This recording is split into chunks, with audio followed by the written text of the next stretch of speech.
Hey everyone, today I'm going to teach you how to use Google Authenticator app for Discord. Without any further ado, let's get started. First, you'll want to open your Google Authenticator app and log into your account. This app will serve as your two-factor authentication tool, adding an extra layer of security to your Discord account by generating time-sensitive codes that verify your identity. Once you've successfully logged into Google Authenticator, go ahead and open your Discord app and sign into your account. After you're on the Discord dashboard, direct your attention to the bottom left part of your mobile screen where you'll find your profile icon. Tap on it to open your profile settings. From there, look for the gear icon positioned at the top right corner of your screen and tap on it. This will take you into your account settings where you can manage various security and privacy options. Now, in the settings menu, tap on the account option to access your account-specific settings. Here you need to locate the Enable Authenticator app option and open it. This is where you'll begin the process of linking your Discord account with Google Authenticator for enhanced security. Once you tap on it, you'll see a prompt asking you to proceed.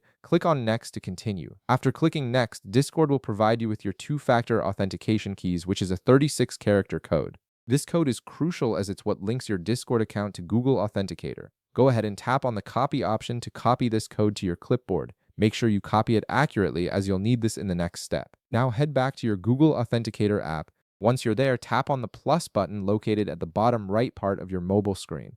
This button allows you to add new accounts to your Authenticator. From here, you'll see two options for adding an Authenticator to your Discord account.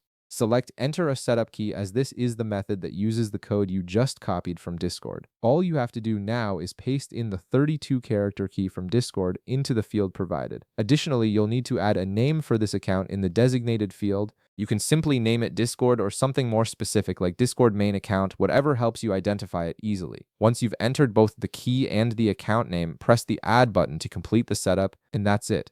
You've successfully configured Google Authenticator for your Discord account, which means your account now has an additional layer of security through two-factor authentication. If this video helped you out, be sure to leave a like, subscribe, and I'll see you in the next one.